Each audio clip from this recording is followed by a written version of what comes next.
Hey guys, my name is Kirk. This is the second episode in which I am documenting creating a business from scratch and recording it as I go. If you didn't catch the first episode, I kind of just went through why I see so much potential upside in creating a series like this. So if you're thinking of maybe creating some content and are on the fence, I encourage you to go back and watch that. And so let's just jump into part 2 here. This is episode 2, choosing a business model and niche. So first, here are some factors that I was really considering when I was deciding on what type of business to create. So I wanted recurring revenue. I wanted something that compounds. I didn't want to have to go out and find a new batch of customers month after month, right? And I wanted it to be B2B, not B2C. And the reason for that is that if you're selling something to a business, it's much easier to sell a higher ticket service because you can quantify it for them. It's always comes down to the dollars. You're offering me a service for $1,000 a month. Am I getting the benefit of $1,000 plus? Does it make sense? Yes or no? There is high ticket B2C out there, but it's usually masterminds, courses, and you have to come from a position of being an expert and educating the masses on something or giving some type of exclusive access to something that's prestigious. And we don't have that in our toolbox right now. So we're going to go B2B. All right. And I want it to be service-based, not product-based. So when it's product-based, it can get quite complicated. You know, you have your inventory, your product catalog, you need product photos, delivery, fulfillment, etc. And then obviously I just wanted to have it to be a lean startup. I didn't want to sink a bunch of cash up into an idea until it has some legs. And if you're doing product based, unless you're doing drop shipping, which just seems like everybody's doing drop shipping now, you're going to have to invest in some inventory and storage of that inventory, etc. And I don't want to do that. So when we look at these criteria, it just becomes obvious that you go with an agency model, which is one of the oldest business models in the game, right? You find another business, you offer them some type of service, typically on a monthly basis. There you go, you're up and running. So what type of agency? I kind of narrowed it down to 2 agencies, marketing and AI. AI agencies are the hot new thing right now. It seems like every time I go on YouTube, somebody is starting another AI agency. I didn't want to reinvent the wheel, right? AI is new. I'd rather stick to the classic right now. Even though I love AI, I'm using AI every day, trying all the different models, all the different products, etc. But then the other thing is that with the AI, typically you're going to have to educate your potential customers on the solution. They're not solution aware, right? So you're going to have to find the customer and then teach them why they need this AI. Whereas marketing, it's a pretty easy, do you need more sales? Done. And I think it's harder to niche down with AI.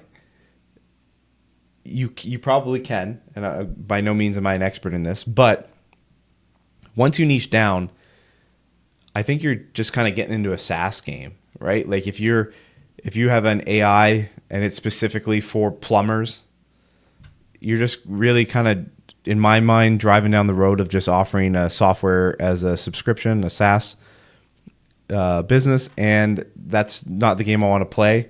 So we're going to stick with marketing. So my not so original idea. When I first had this idea, I thought it was original and I thought it was awesome. And then people that are in the agency game right now, they're going to be like, come on, how did you think that was original? But just hear me out. So I originally thought, well, if I did a marketing agency for a specific location-based service business, it would allow me to leverage combined ad spend knowledge and to give more value to the clients. So I have a visual here as an example. So if you have 6 clients and they're all very similar, same business model, same niche, for example, you could say plumbers, they all have $1,000 of ad spend for Facebook ads each month. Well, it's kind of hard to experiment with a lot of different things, different visuals, different hooks when you have $1,000. But if an agency is in the game and they have those 6 clients and they're running those ads for those 6 clients, each client is benefiting from $6,000 worth of knowledge and experimentation on a monthly basis, right? Once you have one ad that's working, you can deploy it to the other clients. So in order to do this, you need to offer some exclusivity. So for local-based service businesses, you'd offer a location exclusivity. It's not like you can say, oh, this ad worked well for this shoe company, so I'm going to apply it to this shoe company because they're competing against each other, right? So it could be a little tricky there. Whereas if you have a plumber that is only operating in town A and another plumber that's only operating in town B, there's nothing stopping you from leveraging that knowledge. So I originally thought that was a super original idea. I never heard of anyone at least having that selling point of the location exclusivity and leveraging the combined ad spend knowledge. I hadn't heard of that as I did my research. It's not so original. It's done over and over again. Many people have doing it actually. But I wasn't super into the marketing agency scene, so I wouldn't have known that. So I guess that was from being naive and ignorant on the space. But anyway, is what it is. So then I narrowed it down to a short list of niches that I would consider targeting for my agency, right? They have to be geographically restricted for this exclusive bonus thing to work. I thought of accountants, lawyers, dentists, vets, landscapers, physios, and chiropractors. That was kind of my short list, all right? Accountants and lawyers, there's a few things on why I axed them off the list. One, they're not truly geographically restricted anymore, right? You can have an accountant in another state, or you can have your lawyer be over in the next city because everything's digital now. You have your e-doc signs and your e-signature. You just upload your stuff to the cloud and they process your tax return. They have a Zoom call with you. So there's nothing that restricts them geographically anymore, even though they'll obviously always be biased to a certain area because there will always be clients who want to come in, meet you face to face, etc. But it's not going to work for the model I'm thinking of. Vets, I just thought there was too many services and a variation. You have your cats, dogs, birds, reptiles. I don't know. You have different services offered at different times a year depending on what the animals need. I don't know. I love dogs, but I'm not super educated on that whole space. So that would be another educational hurdle for me to have to get over. So I axed that off the list. So before I say why I axed dentists off the list, I'll say that one of the services I was looking into offering is organic content creation and assisting them in that organic content. And I have a hard time coming up with ideas that can be batched together to efficiently make organic content for dentists. I think that's a higher hurdle than a couple of the others on this list. And although they're geographically restricted, for sure, it just wasn't my top choice, so I axed it. I don't hate it, though. It's still a pretty good option. Landscapers. Again, they're hard to create. They're hard to batch organic content together. They're also very seasonal. So I narrowed it down to physios and chiros. My hesitation on both of them was, out of the list, I think they're probably the most restrictive when it comes to budgets. There's if landscapers, if you can always take more sales, you can always hire out more. Chiros and physios, if you're a sole practitioner, it's hard. There's has to be a jump to the next level where you get another person in your practice. It's not like just that it can scale as easy. Obviously, there's chiros and physios that have scaled massive businesses and have done very well, but it's not a linear scale. There's a big jump. That doesn't cross them off the list, though. Both great potential, a lot of potential for batched organic content. Like you could go into a gym space and record like a month of content in probably 60 minutes if you had it all planned out. So I was kind of torn between the physios and chiros, but I chose chiros because I'm more familiar with chiros. I have more experience. I go to a chiropractor regularly. I haven't been to a physio very much. I also think there's more chiros and that's a bigger industry than physios.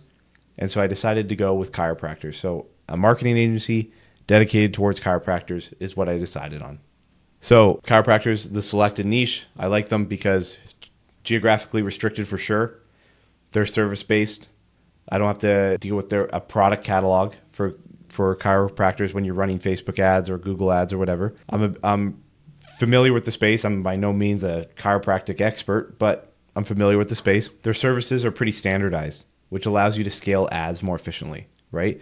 If you have two chiropractors in two different cities and they're offering different services, it's hard to apply what you're learning from one ad campaign to their ad campaign because it's too different.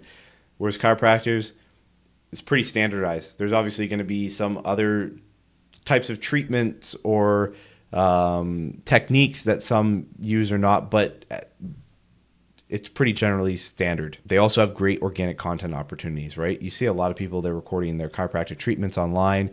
They can show you stretches, techniques to do at home to relieve pain. There's just a lot of organic content opportunities there. And then there's also great paid ads and SEO opportunities for chiropractors.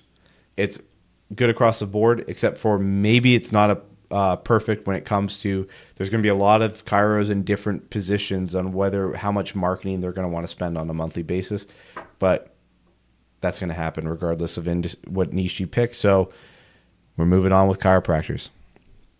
So mindset switch. Originally, when I found out that a chiro-focused marketing agency that offers location exclusivity was not an original idea, I'm going to be honest with you, my initial reaction was kind of disappointment. I'm like, oh man, this has been done before.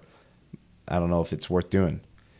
But then as I thought about it more, I turned that into a positive, because now I know my idea is worthwhile. These people have validated it for me. If they have successful clinics out there, that means it's a worthwhile business model. So they validate my idea. They prove market demand. There's not going to be original idea in the world unless you're the brand new AI model tomorrow, right? And so we're going with, okay, this is a great idea, and we're going forward with it. So if someone's done your idea, don't take it as disappointment. Take it as a positive. All right, so for the next video, I'm going to cover lead generation strategy. I'm going to cover over what strategies I'm taking right out the gate to try and gain some momentum early, and how I'm going to find those first few clients. All right. So I hope you enjoyed the video, and I appreciate you watching. Thanks a lot.